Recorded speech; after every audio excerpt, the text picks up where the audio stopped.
Hey guys, welcome to story teller. आज मैं जिस फिल्म की स्टोरी एक्सप्लेन करने वाला हूँ वो 2016 में आई एक जापानीज एनिमे फिल्म है। बहुत सारे एनिमे लवर्स के लिए ये आज तक की उनकी सबसे फेवरेट फिल्म है। साथ ही ये दुनिया की सबसे ज़्यादा कमाई करने वाली एनिमे फिल्म भी है। इस फिल्म का नाम है किमी नो ना वा, जिसका मतलब है योर नेम। और ये फिल्म योर नेम नाम से ही पूरी दुनिया के साथ साथ इंडिया में भी फेमस है। तो बिना कोई देरी किए शुरू करते हैं फिल्म योर नेम का स्टोरी एक्सप्लेनेशन। कहानी के लीड कैरेक्टर्स हैं मित्सुहा और ताकी। ताकी टोक्यो में रहने वाला एक लड़का है और मित्सुहा एक हिल स्टेशन में अपनी छोटी बहन और नानी के साथ रहती है। फिल्म की शुरुआत में मित्सुहा सोकर उठती है और शीशे में अपने आप को देखकर हैरान रह जाती है। अगले दिन जब मित्सुहा दोबारा सोकर उठती है तो उसे उसके घर वालों से पता चलता है कि कल वो बहुत अजीब और किसी लड़के की तरह हरकतें कर रही थी। मित्सुहा ये सब सुनकर बहुत कंफ्यूज हो जाती है क्योंकि उसे पिछले दिन का कुछ भी याद नहीं होता। स्कूल जाते वक्त मित्सुहा को उसके दोस्त तैशी और सायाका मिलते हैं। वो भी उसे उसके पिछले दिन के अजीब बर्ताव के बारे में बताते हैं और पूछते हैं कि क्या अब उसकी तबीयत ठीक है। रास्ते में ही उसे शहर के होने वाले मेयर स्पीच देते हुए दिखाई देते हैं कि मित्सुहा के पिता भी हैं और उसकी माँ की मौत के बाद वो उन्हें छोड़कर पूरी तरह से राजनीति में चले गए। स्कूल में मित्सुहा की टीचर क्लास को ट्वाइलाइट यानी शाम के समय के बारे में बताती है और कहती है कि इस समय लोग वो देख सकते हैं जो इस दुनिया के परे है, जो इस समय रेखा के परे है। टीचर मित्सुहा को बुलाती है और जब मित्सुहा जवाब देती है तो टीचर उसका इस बात पर मजाक बनाती है कि कल उसे उसका नाम याद ही नहीं था। ये सुनकर मित्सुहा और भी कंफ्यूज हो जाती है। शाम को घर वापस जाते समय मित्सुहा और सायाका उसके छोटे शहर की कमियां गिनवाते हैं। यहाँ हमें पता चलता है कि मित्सुहा उस छोटे से शहर को छोड़कर चले जाना चाहती है। रात को मित्सुहा और उसकी छोटी बहन योत्सुहा अपने पुश्तैनी मंदिर में एक रिवाज निभा रहे होते हैं। ये दोनों चावल को मुंह में रखकर निगले बिना उसका सलाइवा बनाकर वापस बोतल में रखते हैं। ऐसा करते देख बहुत सारे लोगों में उनके स्कूल के दोस्त भी होते हैं, जिसमें से ज़्यादातर मित्सुहा का मजाक उड़ाते हैं और इस रिवाज को घिनौना बताते हैं। लेकिन तैशी और सायाका को ये सब बहुत अच्छा लगता है। रात को मित्सुहा और योत्सुहा नहर के पास वाले मंदिर में जा रही होती हैं तो मित्सुहा इस बात से परेशान होती है कि उसके स्कूल के दोस्तों ने उसका कितना मजाक बनाया होगा। योत्सुहा उसे समझाती है लेकिन मित्सुहा और परेशान हो जाती है और मंदिर के पास जाकर चिल्लाती है कि उसे इस जगह से नफरत है। अगले जन्म में उसे किसी बड़े शहर में कोई खूबसूरत लड़के की ज़िंदगी मिले। अगली सुबह हमें टोक्यो शहर के एक अपार्टमेंट में एक लड़का बेड पर सोते हुए दिखता है। वो गिरकर जागता है और कुछ कंफ्यूज लगता है। असल में इस समय उस लड़के ताकी की बॉडी में मित्सुहा होती है और ये सब देखकर परेशान हो जाती है। किसी तरह मित्सुहा ताकी के शरीर के साथ चीज़ें मैनेज करती है और उसका यूनिफॉर्म पहनकर स्कूल जाने लगती है। मित्सुहा को लगता है कि ये सब एक सपना है और कुछ ज़्यादा ही असली लग रहा है। स्कूल जाते वक्त मित्सुहा को पता चलता है कि वो इस समय टोक्यो शहर में है, जहां वो हमेशा से आना चाहती थी। वो स्कूल देर से पहुंचती है, जहां उसे ताकी के दोस्त ताकी समझने लगते हैं। उसके दोस्तों को भी ताकी के बर्ताव में कुछ ज़्यादा ही बदलाव दिखाई देते हैं। उसके दोस्त उसे कैफ़े चलने के लिए कहते हैं, जिस पर मित्सुहा खुश हो जाती है क्योंकि उसके शहर में एक भी कैफ़े नहीं था। कैफ़े में उसे पता चलता है कि ताकी स्कूल के बाद एक रेस्टोरेंट में वेटर का काम भी करता है, तो उसे वहाँ भी जाना पड़ता है और मित्सुहा वहाँ पर ताकी की बॉडी में नौसिखियों की तरह काम करती है। रेस्टोरेंट में मित्सुहा की एक कस्टमर के साथ बहस हो जाती है और वहाँ काम करने वाली एक वेट्रेस मिस ओकोदेरा बीच में आकर बात को संभालती हैं। वो कस्टमर जाते जाते पेपर कटर से मिस ओकोदेरा की स्कर्ट को काट देता है। जब ये बात मिस ओकोदेरा को पता चलती है तो वो बहुत शर्मिंदा और परेशान हो जाती हैं। मित्सुहा उनका हाथ पकड़कर उनको स्टाफ रूम में ले जाती है और उनकी स्कर्ट के कट को एक काफ़ी अच्छी कढ़ाई से ढक देती है। यहाँ हमें पता चलता है कि मिस ओकोदेरा ताकी को पसंद करती हैं। रात को ताकी के घर वापस जाते समय मित्सुहा ट्रेन से टोक्यो शहर को देखती है और सोचती है कि ये सब इतना भी बुरा नहीं है। रात को लेटते वक्त मित्सुहा ताकी का फ़ोन देख रही होती है, जिसमें उसे मिस ओकोदेरा की फ़ोटोज़ दिखती हैं। वो समझ जाती है कि ताकी भी मिस ओकोदेरा को पसंद करता है। वो ताकी के हाथ पर अपना नाम लिखती है और सो जाती है। अगले दिन ताकी उठता है और हाथ पर मित्सुहा का नाम लिखा देखकर परेशान हो जाता है। ताकी को भी उसके पिछले दिन किए गए बर्ताव के बारे में पता चलता है और वो सबके साथ पहले की तरह चिड़चिड़ा बर्ताव करने लगता है। उसके दोस्त समझ जाते हैं कि ताकी वापस नॉर्मल हो चुका है। रेस्टोरेंट में भी उसके कोवर्कर्स उससे इस बात पर नाराज़ हो जाते हैं कि उसकी मिस ओकोदेरा से दोस्ती हो गई और वो कल उनके साथ घर तक गया। ताकी भी मित्सुहा की तरह इन घटनाओं को लेकर परेशान हो जाता है क्योंकि उसे भी पिछले दिन के बारे में कुछ याद नहीं था। अब हमें दिखाया जाता है कि ताकी और मित्सुहा हफ्ते में कई बार शरीर बदलते हैं।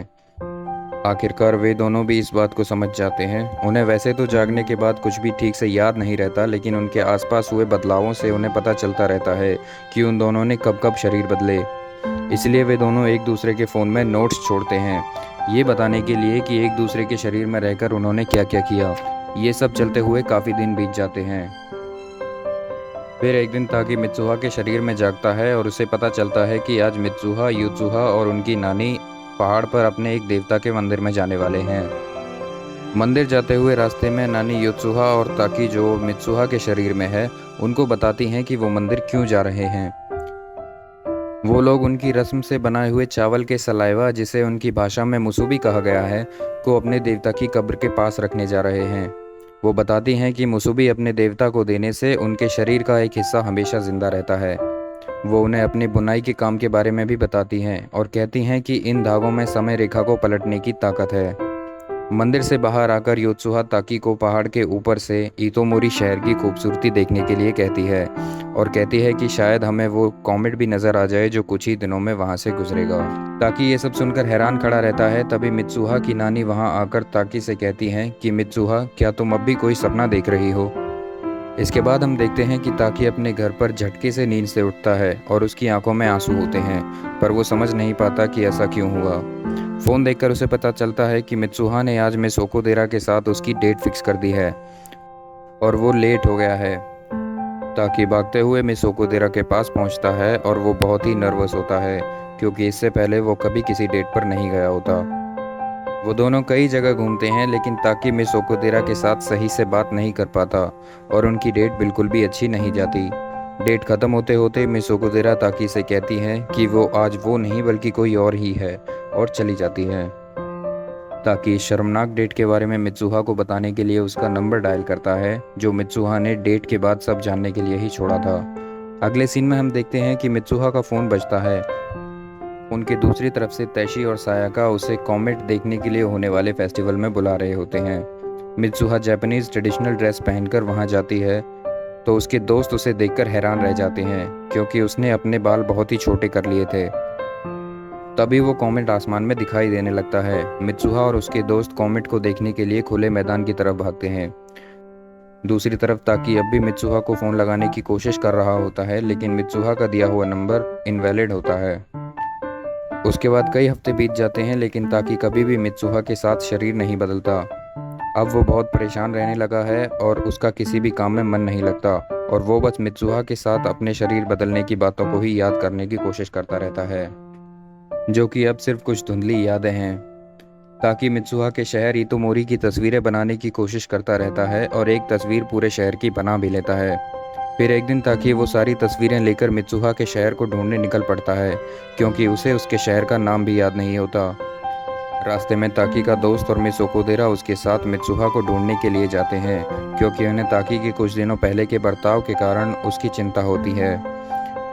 वो उन्हें बताता है कि उसे नहीं पता वो किसे और कहाँ ढूंढने जा रहा है, क्योंकि उसके पास जो नंबर है उस पर कॉल या मैसेजेस भी नहीं जा रहे। वे तीनों पूरा दिन पहाड़ी इलाके में जाकर लोगों को वो ड्राइंग्स दिखाकर पता करने की कोशिश करते हैं, लेकिन किस्मत साथ नहीं देती।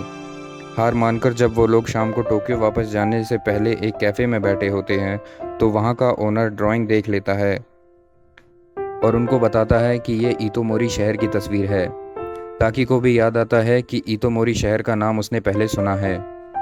ये सुनकर मिस ओकोदेरा और ताकी का दोस्त सुकासा हैरान हो जाते हैं। अगले सीन में हमें दिखाया जाता है कि वो कैफ़े का ओनर उन तीनों को इतोमोरी शहर दिखाने के लिए लेकर जाता है।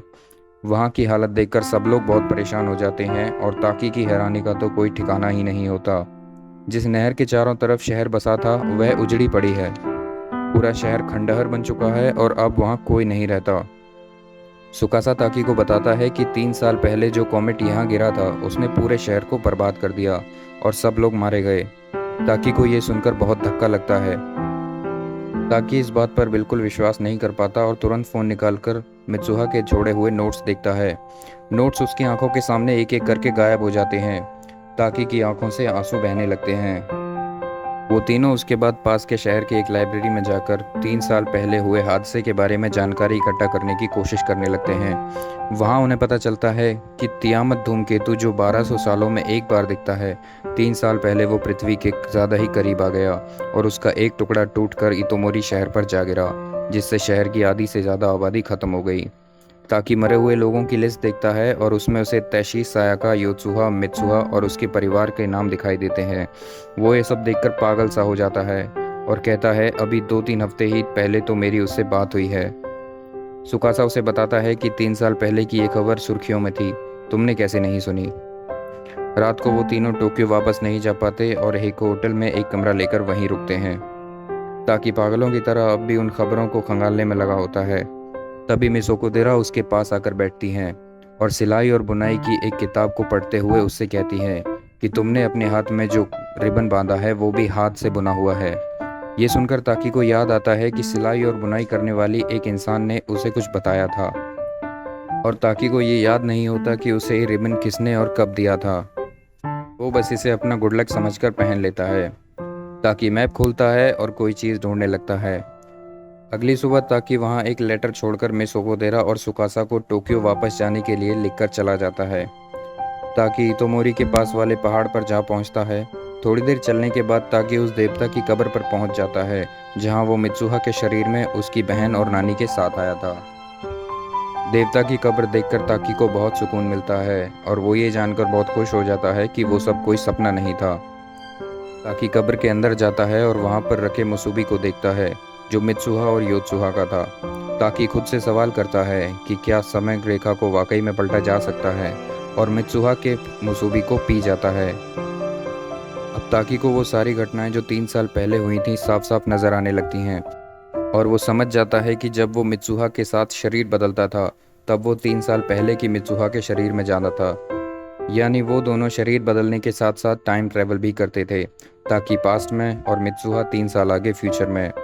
अगले सीन में हमें दिखता है कि मित्सुहा अपने कमरे में सोकर उठी है जिसके बाल कटे हुए हैं। असल में ये ताकि होता है जिसने आखिरी बार टाइम ट्रेवल कर लिया है और खुशी के मारे वो रोने लगता है। ताकि तैयार होकर अपनी नानी के पास आता है। टीवी पर न्यूज़ आ रही होती है कि आज वो कॉमेट इतोमोरी शहर के ऊपर दिखाई देगा। ताकि अपने आप से कहता है कि अभी उसके पास शहर को बचाने के लिए काफ़ी टाइम है।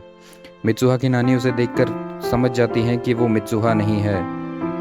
इस पर ताकि उनसे पूछता है कि वो इस सब के बारे में कैसे जानती हैं। तब वो उसे बताती हैं कि जब वो छोटी थी उनको भी किसी और की ज़िंदगी के सपने आते थे और मित्सुहा की माँ को भी। ताकि समझ जाता है कि मित्सुहा के परिवार को ये सपने आज ही के दिन के लिए आते थे। वो मित्सुहा के पिता के पास जाकर बताता है कि आज रात वो कॉमेट शहर पर गिर जाएगा और सब मारे जाएंगे, इसलिए शहर को खाली करवाना पड़ेगा। लेकिन वो उसकी एक बात नहीं सुनते और वहाँ से जाने के लिए कह देते हैं। ताकि ने तैशी और सायाका के साथ मिलकर प्लान बनाया होता है कि वो आज शहर को बचाकर रहेंगे। तैशी और सायाका ताकि पर भरोसा करते हैं और उसका साथ देते हैं। ताकि मित्सुहा के पिता के पास जाकर शहर खाली करवाने के लिए उन्हें मनाने वाला था। तैशी शहर की पावर सप्लाई में ब्लास्ट करके सबको ये बताने वाला था कि जंगल में आग लगी है, ताकि सबको शहर बाहर निकाला जा सके। और सायाका शहर खाली करवाने के लिए स्कूल के माइक पर अनाउंसमेंट करने वाली थी। मित्सुहा के पिता जब ताकी की बात नहीं सुनते तब वो दुखी होकर घर की तरफ जा रहा होता है। तब ताकी को अचानक याद आता है कि अगर वो इस समय मित्सुहा के शरीर में है तो हो सकता है मित्सुहा उसके शरीर में हो, और वो तैशी की साइकिल लेकर पहाड़ की ओर चलने लगता है और तैशी को कहता है कि प्लान के हिसाब से चलते रहो, वो वापस आ जाएगा। ऊपर पहाड़ पर ताकी के शरीर में मित्सुहा जागती है और बर्बाद हुए अपने शहर को देखकर दुखी हो जाती है। उसे याद आता है कि 3 साल पहले वो उस हादसे में मर गई थी। वो अपने आप को ताकी के शरीर में पाकर समझ जाती है कि ताकी जरूर उसके शरीर में होगा और आसपास उसे ढूंढने लगती है। उधर ताकी साइकिल से पहाड़ के ऊपर आ रहा होता है और उसके दिमाग में मित्सुहा की 3 साल पुरानी यादें ताज़ा होने लगती हैं। असल में मित्सुहा ताकी और मिस ओकोदेरा की डेट वाले दिन उससे मिलने के लिए टोक्यो आई थी। वो ताकी से मिलने से पहले बहुत नर्वस थी, पर उसे विश्वास था कि ताकी और वो एक दूसरे को देखते ही पहचान लेंगे। ट्रेन में मित्सुहा ताकी को दूर से ही पहचान लेती है और ताकी के पास जाकर बोलती है कि क्या वो उसे भूल गया। ताकी उसे अनजान की तरह देखता है और पूछता है कि वो कौन है। इस पर मित्सुहा को काफ़ी अजीब महसूस होता है और वो थोड़ी शर्मिंदा होकर वहाँ से जाने लगती है। तभी ताकि पीछे से उसे आवाज़ लगाकर उसका नाम पूछता है। तब मित्सुहा उसे अपना नाम बताकर अपने बालों से वो रिबन खोलकर ताकि को दे देती है और चली जाती है। दरअसल मित्सुहा को भी नहीं पता था कि वो जिस ताकि के साथ शरीर बदल रही है वो 3 साल आगे फ्यूचर में है, और ताकि के लिए तो ये सब अभी शुरू भी नहीं हुआ था। इसीलिए ताकि तब मित्सुहा को पहचान नहीं पाया था। उधर ताकि के शरीर में मित्सुहा अब भी पहाड़ पर होती है। शाम हो गई है और ताकि भी पहाड़ पर पहुंच चुका है। अब वो मित्सुहा का नाम चिल्ला चिल्ला कर उसे पहाड़ पर ढूंढ रहा होता है। उसे अपना नाम ताकि की आवाज़ में सुनाई देता है। वो दोनों भागते भागते एक दूसरे को क्रॉस करके निकलते हैं। तभी सूरज डूबने लगता है और ट्वाइलाइट यानी शाम का वक्त हो जाता है। अब वो दोनों अलग अलग टाइमलाइंस में होते हुए भी एक दूसरे को देख पाते हैं और वापस अपने अपने शरीर में चले जाते हैं। तब ताकि मित्सुहा को बताता है कि वो उसे बिल्कुल भूल चुका था। इसके बावजूद उसने कैसे मित्सुहा को मिलने का रास्ता ढूंढ ही लिया। मित्सुहा भी ताकि से मिलकर बहुत खुश होती है। ताकि फिर मित्सुहा को आज रात होने वाली दुर्घटना के बारे में बताता है और उसे अपने शहर को बचाने के लिए पूरा प्लान समझाता है। ट्वाइलाइट अब खत्म होने ही वाली होती है। ताकि कहता है कि एक दूसरे के हाथ पर नाम लिख लेते हैं ताकि हम बाद में एक दूसरे को भूल ना जाएं। ताकि मित्सुहा का हाथ पकड़कर उस पर लिखकर पेन मित्सुहा को दे देता है। मित्सुहा भी ताकि के हाथ पर अपना नाम लिखने के लिए जाती है। इतने में ट्वाइलाइट खत्म हो जाती है और मित्सुहा वापस अपनी टाइमलाइन में चली जाती है और ताकि वहाँ अकेला खड़ा रह जाता है। ताकि ये सब देखकर बहुत हैरान होता है, लेकिन वो खुद को किसी तरह संभालता है और अपने हाथ पर मित्सुहा का नाम लिखने के लिए पेन उठाता है। लेकिन ताकि अचानक मित्सुहा का नाम भूल जाता है। यहाँ तक कि वो ये भी भूल जाता है कि वो आखिर वहाँ आया क्यों है, और ताकि इस बात से बहुत दुखी हो जाता है। दूसरी तरफ हम देखते हैं कि मित्सुहा दौड़कर तैशी के पास पावर सप्लाई तक जा रही होती है। रास्ते भर वो ताकि का नाम याद करती रहती है कि कहीं वो उसका नाम भूल न जाए। मित्सुहा और तैशी मिलकर पावर सप्लाई में ब्लास्ट कर देते हैं और भीड़ में जाकर लोगों से कहते हैं कि उन्हें शहर खाली करना होगा, जंगल में आग लगी है। लेकिन कोई भी उनकी बात नहीं सुनता। सायाका भी स्कूल के माइक पर सभी को शहर से दूर जाने के लिए कहती है। तभी तैशी देखता है कि मित्सुहा रो रही है।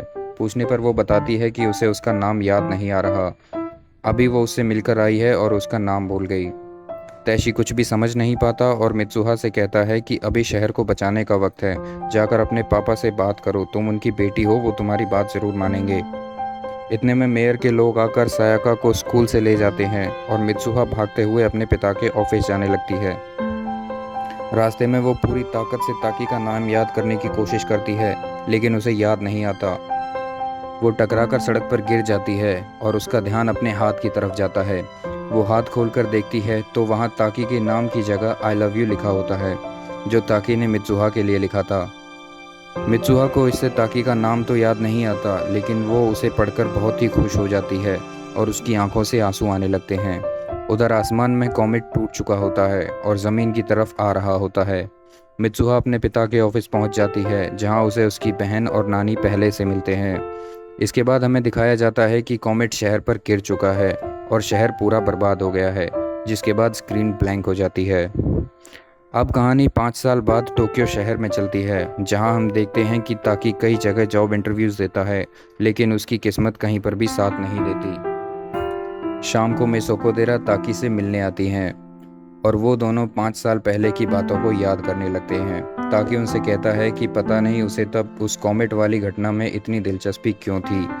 वो तो उस शहर में किसी को जानता भी नहीं था। बातों ही बातों में हमें पता चलता है कि इतोमोरी शहर के लोगों को आखिरी वक्त पर बचा लिया गया था। लोगों को ऐन वक्त पर मेयर के ऑर्डर से खतरे वाली जगह से बाहर ले जाया गया था।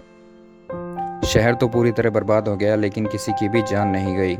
मिसोको तेरा समझ जाती हैं कि ताकि अब भी उसी बात से परेशान रहता है और जाते जाते वो ताकि से कहती हैं कि एक दिन उसे उसके हिस्से की खुशी ज़रूर मिलेगी। यहाँ हमें पता चलता है कि मिसोको तेरा की भी शादी हो चुकी है। अब हमें दिखाया जाता है कि ताकि हर वक्त कोई चीज़ ढूंढता रहता है जो वो खुद भी नहीं समझ पाता। एक दिन जब ताकि ट्रेन में सफ़र कर रहा होता है तो उसे अपने सामने वाली ट्रेन में मित्सुहा की झलक दिखाई देती है। मित्सुहा भी ताकि को देख लेती है और इतने में दोनों ट्रेन्स ऑपोजिट डायरेक्शंस में चलने लगती हैं। वो दोनों अगले स्टेशन पर उतरकर एक दूसरे को वापस ढूंढने जाते हैं। काफ़ी देर ढूंढने के बाद आखिरकार ताकी को मित्सुहा एक सीढ़ियों पर खड़ी दिखाई देती है। दोनों एक दूसरे से बात करना चाहते हैं लेकिन समझ नहीं पाते कि क्या बोलें। ना चाहते हुए भी वो एक दूसरे को क्रॉस कर कर जाने लगते हैं। आखिरकार ताकी बोलता है कि हम दोनों एक दूसरे से पहले मिल चुके हैं। मित्सुहा पलटती है तो उसकी आंखों में आंसू होते हैं। ताकी भी उसे देखकर रोने लगता है। दोनों एक साथ एक दूसरे से उनका नाम पूछते हैं और यहीं पर यह फिल्म ख़त्म हो जाती है। सो यार, कैसा लगा आपको ये वीडियो? कमेंट सेक्शन में ज़रूर बताइए। अगर वीडियो अच्छी लगी है तो लाइक कर देना, चैनल को सब्सक्राइब कर देना। मिलते हैं अगले वीडियो में ऐसी ही एक फैसिनेटिंग स्टोरी के साथ। तब तक के लिए स्टे होम, स्टे सेफ।